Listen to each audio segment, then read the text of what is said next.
नमस्कार बच्चों, YouTube channel शिक्षालय में आप सभी का स्वागत है। मेरा नाम है रेणु यादव।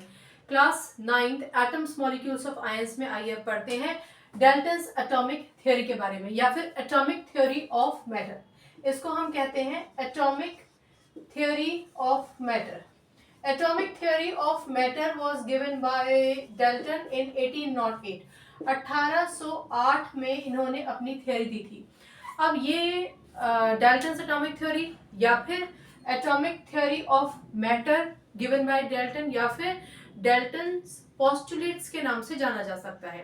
पोस्टुलेट्स का मतलब है कि इन्होंने कहा कि एक पर्टिकुलर थ्योरी जो दी गई थी वो बिल्कुल ठीक है, मैं मानता हूं कि ये थ्योरी ठीक है और इस थ्योरी के बेसिस पे हम फर्दर किसी भी स्टडी को प्रोसीड कर सकते हैं, तो वो कहलाया जाता है पोस्टुलेट्स। यानी कि अगर आपसे पूछा जाए कि Dalton's postulate regarding the theory of matter बताइए, तो आप ये सारे पॉइंट्स लेकर आएंगे। चलिए वो बातें करते हैं जो इन्होंने कहा कि हाँ ठीक है, प्रमाणित तौर पे बिल्कुल सही बातें हैं, इनके बेसिस पे अब हम फर्दर केमिस्ट्री में स्टडीज कर सकते हैं। देखिए, ये थ्योरी शुरू करने से पहले मैं आपको याद दिला दूं कि जब हमने एटम्स मॉलिक्यूल्स और आयंस चैप्टर की शुरुआत की थी तो हमने ये डिस्कस किया था कि हमारे बहुत ही महान दार्शनिक हुए जिनका नाम था महर्षि कणाद।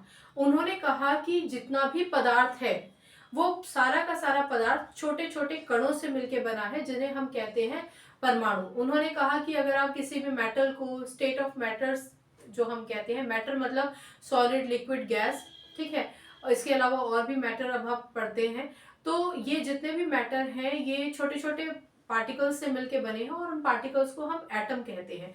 ठीक है, परमाणु उन्होंने कहा था, परमाणु कहते हैं।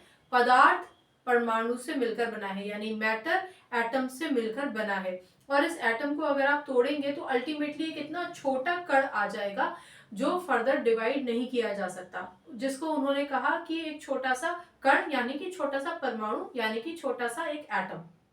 चलिए, अब ये जो एटम है, हालांकि ये इतना छोटा है कि हमारे आसपास सैकड़ों एटम्स होंगे, लेकिन हमें वो कोई भी दिखाई नहीं देता। जितने भी मेटल्स होते हैं वो मेटल्स भी कई करोड़ों एटम से मिलकर बने होते हैं, पर वो हमें नहीं दिखाई देते। ठीक है, चलिए, तो अब हम ये देखते हैं कि डाल्टन्स ने किन किन बातों को यहाँ पर कहा है।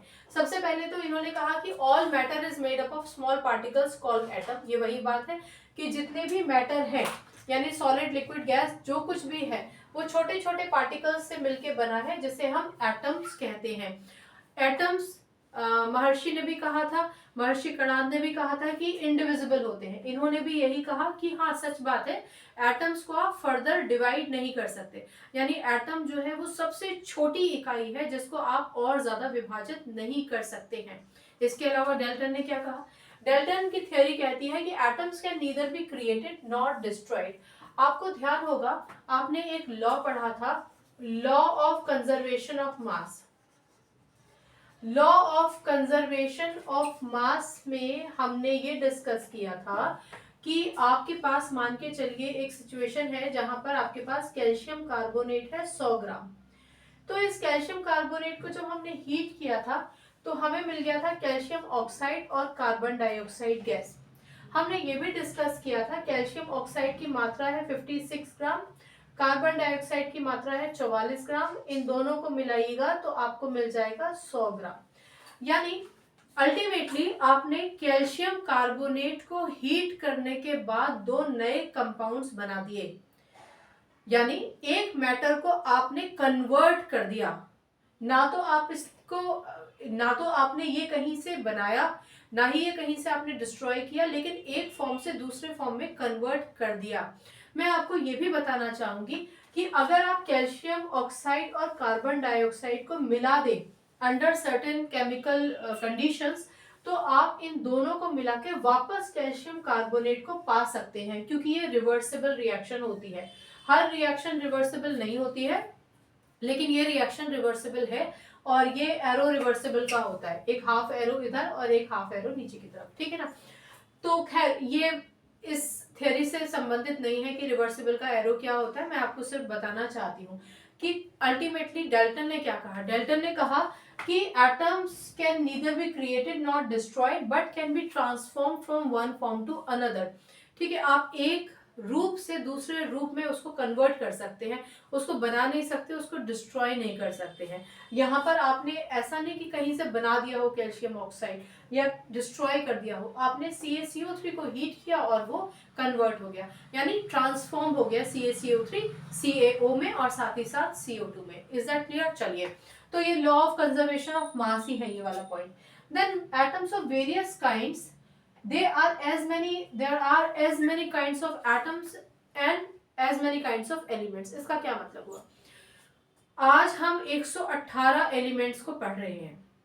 118 एलिमेंट्स में मेजॉरिटी तो आपके नेचुरली अकरिंग है, कुछ लेबोरेटरी में बनाए गए हैं, लेकिन जितने भी एटम्स हैं, जितने भी एटम्स है, एटम्स का क्या मतलब, जैसे ऑक्सीजन का ये हो गया एक एटम, ऑक्सीजन का एक एटम हो गया, हाइड्रोजन का एक एटम हो गया, नाइट्रोजन का एक एटम हो गया। एटम का क्या मतलब होता है? चलिए एक छोटा सा पॉज लेके इसको समझ लेते हैं। मैंने बताया ना आपको, डाल्टन एटॉमिक थ्योरी 1808 में आई थी। एटम का क्या मतलब है? अब जैसे हाइड्रोजन है, तो हाइड्रोजन का न्यूक्लियस, उसमें प्रोटॉन, उसमें न्यूट्रॉन और ये आउटरमोस्ट शेल। क्योंकि हाइड्रोजन में सिर्फ एक ही प्रोटॉन होता है, एक ही शेल होता है, उसमें एक ही इलेक्ट्रॉन होता है और न्यूट्रॉन होता ही नहीं है, जीरो है। तो ये जो है ना, ये एटम है, ये है हाइड्रोजन का एटम। ये हाइड्रोजन का एटम ऑक्सीजन के एटम से बिल्कुल अलग है। ऑक्सीजन का एटम क्या है? न्यूक्लियस है, प्रोटॉन है 8, न्यूट्रॉन है 8, पहले शेल में 2 इलेक्ट्रॉन, एक और शेल है उसमें है आपके पास 6 इलेक्ट्रॉन्स है। तो अब आप ये देखिए कि हाइड्रोजन का एटम जिसमें न्यूक्लियस के बाद एक ही शेल है, ऑक्सीजन के एटम से जिसमें न्यूक्लियस के बाद 2 शेल्स हैं और प्रोटॉन भी ज्यादा है, न्यूट्रॉन भी है और इलेक्ट्रॉन भी हाइड्रोजन से बिल्कुल अलग स्ट्रक्चर है, मतलब ठीक है ना। तो ये हुआ एटम, ये हाइड्रोजन का एटम, ये ऑक्सीजन का एटम, सिमिलरली नाइट्रोजन का एटम, सिमिलरली जितने भी 118 एलिमेंट्स हैं उन सबके अपने अपने अलग एटम, अपने अपने अलग स्ट्रक्चर्स, अलग रेडियस, अलग इलेक्ट्रॉनिक कॉन्फ़िगरेशन, अलग नंबर ऑफ प्रोटॉन्स, अलग नंबर ऑफ इलेक्ट्रॉन्स होंगे, राइट। आइए, atoms are of various kinds. Atoms जो होते हैं अलग अलग किस्म के, अलग अलग तरीके के होते हैं। There are as many kinds of atoms as are elements. जितने एलिमेंट्स हैं उतने एटम्स हैं, और हर एक एटम का जो स्ट्रक्चर है, बेसिक स्ट्रक्चर वही रहेगा, एक न्यूक्लियस होगा और शेल्स होंगे। लेकिन न्यूक्लियस में प्रोटॉन्स कितने होंगे, न्यूट्रॉन्स कितने होंगे, आउटर मोस्ट शेल में इलेक्ट्रॉन्स कितने होंगे, वो सब डिफरेंट होंगे, ऐसा डाल्टन का कहना था। Atoms are of various kinds, atoms अलग अलग किस्म के हैं, और जितने एटम्स हैं उतने ही एलिमेंट्स हैं, और हर एक का अलग एटम का स्ट्रक्चर उसको एक अलग पहचान देता है, एक अलग किस्म का एलिमेंट बना देता है। चलिए, all the atoms of a given elements are identical in every respect. इसका क्या मतलब हुआ? इसका मतलब ये हुआ कि आप ब्रह्मांड में कहीं से भी ऑक्सीजन ले आइए, आप सांस ले रहे हैं यानी ऑक्सीजन है। आप बहुत अंदर माइंस खदान में चले गए पर आप सांस ले पा रहे हैं, इसका मतलब वहां ऑक्सीजन है। आपने पानी में डुबकी लगाई, ठीक है ना, डाइविंग की, डाइविंग के बाद भी अगर आप ऑक्सीजन ले पा रहे हैं, सांस ले पा रहे हैं, यानी कि ऑक्सीजन सिलेंडर में ऑक्सीजन है। तो जितने भी ऑक्सीजन है, या आप ब्रह्मांड के किसी भी कोने में चले गए, आगे जाके वैज्ञानिक कहाँ कहाँ लेके जाएंगे हमें, तो वो जितने भी जगहों पर आपको ऑक्सीजन मिलता है, हर एक ऑक्सीजन का जो स्ट्रक्चर रहेगा एटम का वो यही रहेगा। अब दोबारा से इस पॉइंट को सुनिए, all the atoms of a given element are identical. Element का क्या मतलब हुआ? ऑक्सीजन एक एलिमेंट है, हाइड्रोजन एक एलिमेंट है, नाइट्रोजन एक एलिमेंट है, ये उस एलिमेंट का एटम है, ठीक है। तो ये कहते हैं कि जितने भी एटम्स हैं गिवन एलिमेंट के are identical in every respect, having same mass, size and chemical property. यानी दुनिया में, ब्रह्मांड में जितने भी ऑक्सीजन है, सबका मास, सबका साइज, सबकी केमिकल प्रॉपर्टी एकदम सेम रहेगी। सिमिलरली हाइड्रोजन के साथ ऐसा रहेगा। दुनिया में कहीं से भी हाइड्रोजन ले आइए, सबका मास, सबकी केमिकल प्रॉपर्टी, सबका स्ट्रक्चर, सब कुछ सेम रहेगा, ठीक है। सबका साइज, सबका एटॉमिक रेडियस बिल्कुल सेम रहेगा। हाइड्रोजन हाइड्रोजन के जैसा होगा, ऑक्सीजन ऑक्सीजन के जैसा होगा। बाकी के जितने भी बच गए आपके 118 में से, हाइड्रोजन ऑक्सीजन का जिक्र कर लिया तो 116, वो सब अपने अपने जैसे होंगे, मतलब भाई भाई एक जैसे होंगे। दूसरे एलिमेंट से डिफरेंट होंगे। चलिए अगला point, atoms of different elements differ in mass, size and chemical properties. Obviously इनका जो पॉइंट है बिल्कुल ठीक है भाई, हम एक जैसे एटम्स ऑक्सीजन के वो सब एक जैसे होंगे, बहुत बढ़िया, लेकिन वो हाइड्रोजन के जैसे तो नहीं होंगे।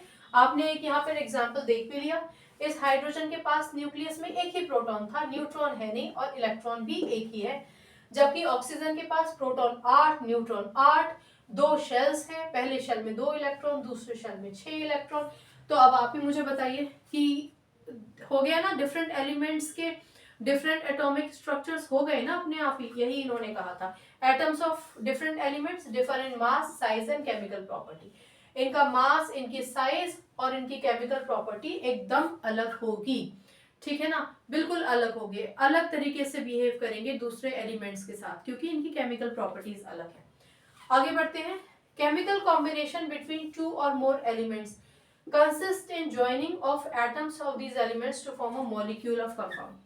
यहाँ एक छोटा सा पॉज लीजिए, यहाँ पर 2-3 शब्द हैं, उनका मतलब समझ लीजिए और फिर आप इसको पूरा समझ पाएंगे।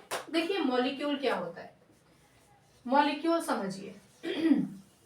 मैं आपको एक एग्जाम्पल देकर समझाना चाहूंगी केमिस्ट्री से अलग हटकर। ये क्लास यहीं छोड़ दीजिए, चलिए आपके स्कूल चलते हैं। हर एक स्कूल में 4 हाउसेज होते हैं, blue, yellow, green, red, right. हो सकता है कोई और डिफरेंट कलर हो आप में, आपके स्कूल में, लेकिन आप ये मान के चलिए कि 4 हाउसेज होते हैं।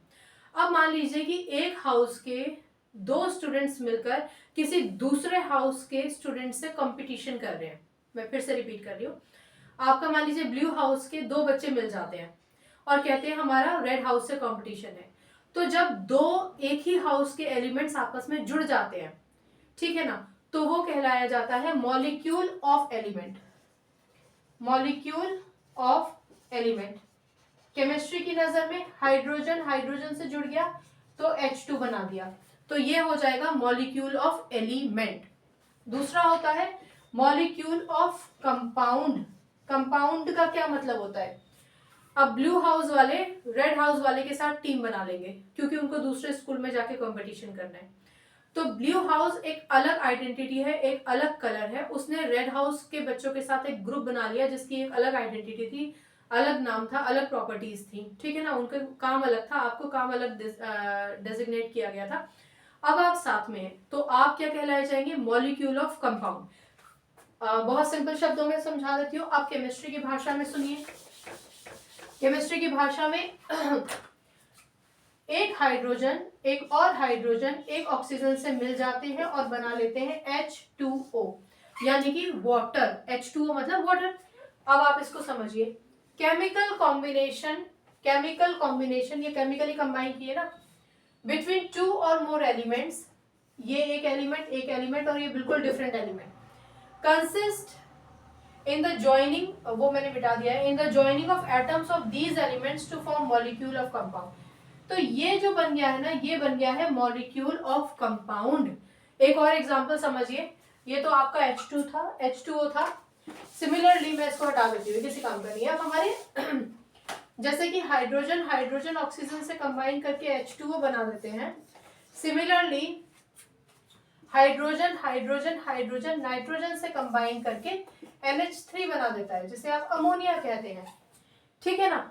तो यहाँ पर भी आप ये देखिए कि ये माना ये तीनों एक जैसे थे, लेकिन नाइट्रोजन तो एकदम different, entirely different chemical property वाला एलिमेंट था, पर ये जब सब मिल जाते हैं तो ये कहलाया जाता है molecule of compound. Compound word आप जब भी इस्तेमाल करेंगे यानी डिफरेंट एलिमेंट्स डिफरेंट कैरेक्टरिस्टिक्स के साथ जुड़ गए हैं तो वो मॉलिक्यूल ऑफ कंपाउंड कहलाया जाएगा। मॉलिक्यूल ऑफ एलिमेंट मतलब एक जैसे मिल जाएंगे, हाइड्रोजन हाइड्रोजन के साथ मिल गया, ऑक्सीजन ऑक्सीजन के साथ मिल गया, ठीक है। चलिए अच्छा, ये इन्होंने कहा कि ये केमिकल कॉम्बिनेशन होता है। केमिकल कॉम्बिनेशन का मतलब ये होता है कि वो या तो कोवेलेंट बॉन्ड बनाएंगे, कोवेलेंट का मतलब होता है शेयरिंग ऑफ इलेक्ट्रॉन्स, या आयनिक बॉन्ड बनाएंगे। आयनिक को इलेक्ट्रोवैलेंट बॉन्ड भी कहते हैं, जहां पर इलेक्ट्रॉन को ट्रांसफर किया जाता है। इस पर्टिकुलर बॉन्ड के लेक्चर में बिल्कुल उलझने की जरूरत नहीं है, ये बिल्कुल इस समय आपके इस टॉपिक से रेलिवेंट नहीं है। सिर्फ आपको समझाना है कि कभी भी 2 एलिमेंट सेम या डिफरेंट जब आपस में आते हैं, तो वो एक टाइप का बॉन्ड बनाते हैं, या तो कोवेलेंट बॉन्ड या तो आयनिक बॉन्ड, डिपेंड करता है कि वो अपने जैसे एलिमेंट से जुड़ रहे हैं या दूसरे किसी और टाइप के एलिमेंट से जुड़ रहे हैं। तो जब कभी भी कोई भी एलिमेंट दूसरे एलिमेंट से जुड़ता है तो हम कहते हैं कि केमिकल कॉम्बिनेशन हुआ है। तो ये केमिकल कॉम्बिनेशन जो होता है वो हमेशा बॉन्ड की वजह से होता है, केमिकली जुड़ते हैं एक दूसरे से। बॉन्ड मतलब केमिकली एक दूसरे से जुड़ते हैं। ठीक है, चलिए, तो आई होप ये आपको समझ में आ गया होगा। इसको दोबारा से सुन लीजिए। Chemical combination between two or more elements consist in the joining of atoms to form the molecule of compound. ये आपको समझ में आ गया।